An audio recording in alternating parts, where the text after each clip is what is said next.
حضرت عمر رضی اللہ عنہ سے روایت ہے کہ انہوں نے قبول اسلام سے پہلے ایک رات کے اعتکاف کی نظر مانی تھی جو اسلام لانے تک پوری نہ کر سکے تھے۔ چنانچہ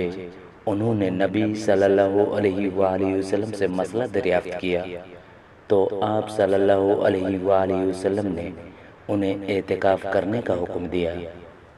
حضرت عمران بن حسین رضی اللہ عنہ سے روایت ہے،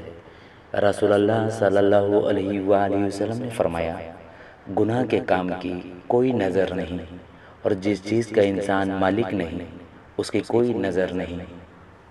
حضرت عائشہ رضی اللہ عنہما سے روایت ہے کہ رسول اللہ صلی اللہ علیہ وآلہ وسلم نے فرمایا، گناہ کے کام کی کوئی نظر نہیں اور اس کا کفارہ قسم کا کفارہ ہے۔ حضرت ابو ہریرہ رضی اللہ عنہ سے روایت ہے، رسول اللہ صلی اللہ علیہ وآلہ وسلم نے فرمایا، نظر آدم کے بیٹے کو اس کے سوا کچھ نہیں دلا سکتی جو اس کے لیے مقدر کر دیا گیا ہے۔ تقدیر نظر پر غالب آ جاتی ہے، جو اس کی قسمت میں ہے وہ ہو جائے گا، لیکن نظر کے ذریعے بخیل سے کچھ نہ کچھ نکلوا لیا جاتا ہے۔ اس طرح اس پر وہ کام یعنی غریب کی مدد کرنا آسان ہو جاتا ہے جو پہلے آسان نہیں تھا، حالانکہ اللہ تعالیٰ نے فرمایا ہے، تو خرچ کر میں تجھ پر خرچ کروں گا، یعنی تجھے دنیا میں بھی دوں گا۔ حضرت عبداللہ بن عباس رضی اللہ عنہما سے روایت ہے، نبی صلی اللہ علیہ وآلہ وسلم نے فرمایا، جس نے نظر مانی اور اس کا نام نہ لیا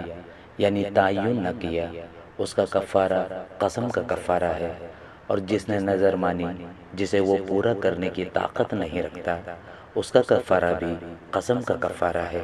اور جس نے ایسی نظر مانی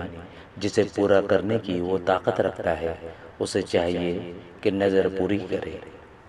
حضرت عبداللہ بن عباس رضی اللہ عنہما سے مروی ہے کہ نبی صلی اللہ علیہ وسلم نے فرمایا، نظر دو قسم کی ہیں، جو اللہ کے لیے ہو اس کا کفارہ اسے پورا کرنا ہے، اور جو شیطان کے لیے ہو اسے پورا نہیں کرنا، بلکہ ایسے شخص پر قسم کا کفارہ ہے